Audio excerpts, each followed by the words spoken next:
ಈಗ ನಾವು intent flow ಅಲ್ಲಿ store to store product transfer ಹೇಗೆ ಮಾಡೋದು ಅಂತ ನೋಡೋಣ. ಇದಕ್ಕೆ ಮೊದಲು ಕನಿಷ್ಠ 2 ಸ್ಟೋರ್ಸ್ ಕ್ರಿಯೇಟ್ ಮಾಡಿರ್ಬೇಕು. ನನ್ನ ಅಕೌಂಟ್ ಅಲ್ಲಿ ಸ್ಯಾಂಡಿ ಸ್ಟೋರ್ ಮತ್ತು ಪಾಂಡ್ಯನ್ ಸ್ಟೋರ್ ಅಂತ 2 ಸ್ಟೋರ್ಸ್ ಇದೆ. ಮೊದಲು ಸ್ಯಾಂಡಿ ಸ್ಟೋರ್ ಸೆಲೆಕ್ಟ್ ಮಾಡೋಣ.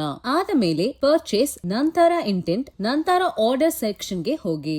ಆರ್ಡರ್ಸ್ ಪೇಜ್ ಅಲ್ಲಿ ಸ್ಟೇಟಸ್ ಪಕ್ಕದಲ್ಲಿ ಇರುವ ಪ್ಲಸ್ ಐಕಾನ್ ಕ್ಲಿಕ್ ಮಾಡಿ. ಈಗ ಯಾವ ಸ್ಟೋರ್ ಇಂದ ಸ್ಟಾಕ್ ರಿಕ್ವೆಸ್ಟ್ ಮಾಡಬೇಕು ಅಂತ ಆ ಸ್ಟೋರ್ ಸೆಲೆಕ್ಟ್ ಮಾಡಬಹುದು. ನಾನು ಇಲ್ಲಿ ಪಾಂಡ್ಯನ್ ಸ್ಟೋರ್ ಸೆಲೆಕ್ಟ್ ಮಾಡುತ್ತಿದ್ದೀನಿ. ಉದಾಹರಣೆಗಾಗಿ ಪಾಂಡ್ಯನ್ ಸ್ಟೋರ್ ಅಲ್ಲಿ ಚಿಕನ್ 65 ಬಿರಿಯಾನಿ ಸ್ಟಾಕ್ 7 ಇದೆ. ಅದರಿಂದ 1 ಕ್ವಾಂಟಿಟಿ ರಿಕ್ವೆಸ್ಟ್ ಮಾಡುತ್ತಿದ್ದೀನಿ. ಯೂನಿಟ್ ಪ್ರೈಸ್ ಎಂಟರ್ ಮಾಡಿ ಸಬ್ಮಿಟ್ ಮಾಡುತ್ತಿದ್ದೀನಿ. ಸಬ್ಮಿಟ್ ಮಾಡಿದ ತಕ್ಷಣ ರಿಕ್ವೆಸ್ಟ್ ಕ್ರಿಯೇಟ್ ಆಗುತ್ತೆ. ರಿಕ್ವೆಸ್ಟ್ ಸ್ಟೇಟಸ್ ಅಲ್ಲಿ ಅಪ್ರೂವ್ಡ್ ಅಂತ ಶೋ ಆಗುತ್ತೆ. ಬೇಕಾದ್ರೆ ಈ ರಿಕ್ವೆಸ್ಟ್ ನ ಎಡಿಟ್ ಅಥವಾ ಡೆಲಿಟ್ ಕೂಡ ಮಾಡಬಹುದು. ಈಗ ಪಾಂಡ್ಯನ್ ಸ್ಟೋರ್ ಗೆ ಸ್ವಿಚ್ ಮಾಡೋಣ.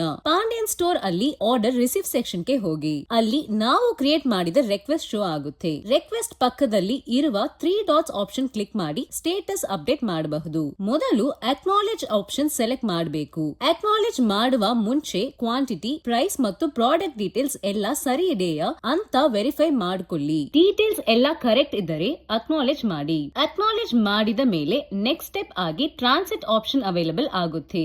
ಈಗ ಆರೋ ಐಕಾನ್ ಕ್ಲಿಕ್ ಮಾಡಿ ಟ್ರಾನ್ಸಿಟ್ ಸ್ಟೇಟಸ್ ಗೆ ಮೂವ್ ಮಾಡಬಹುದು. ಟ್ರಾನ್ಸಿಟ್ ಅಂದ್ರೆ ಈ ಸ್ಟೋರ್ ಇಂದ ಬೇರೆ ಸ್ಟೋರ್ ಗೆ ಸ್ಟಾಕ್ ಟ್ರಾನ್ಸ್ಫರ್ ಪ್ರಾಸೆಸ್ ಸ್ಟಾರ್ಟ್ ಆಗಿದೆ ಅಂತ ಅರ್ಥ. ಟ್ರಾನ್ಸ್ಫರ್ ಕಂಪ್ಲೀಟ್ ಆದ ಮೇಲೆ ಮತ್ತೆ ಸ್ಯಾಂಡಿ ಸ್ಟೋರ್ ಗೆ ಸ್ವಿಚ್ ಮಾಡಬಹುದು. ಸ್ಯಾಂಡಿ ಸ್ಟೋರ್ ಅಲ್ಲಿ ಆರ್ಡರ್ ಸೆಕ್ಷನ್ ಗೆ ಹೋದರೆ ಆ ಟ್ರಾನ್ಸ್ಫರ್ ರಿಕ್ವೆಸ್ಟ್ ಶೋ ಆಗುತ್ತೆ. ಅದರ ಪಕ್ಕದಲ್ಲಿ ಇರುವ ಆರೋ ಐಕಾನ್ ಕ್ಲಿಕ್ ಮಾಡಿ ರಿಸೀವ್ ಮಾಡಬಹುದು. ರಿಸೀವ್ ಮಾಡಿದ ತಕ್ಷಣ ಬಿಲ್ ಜನರೇಟ್ ಆಗುತ್ತೆ.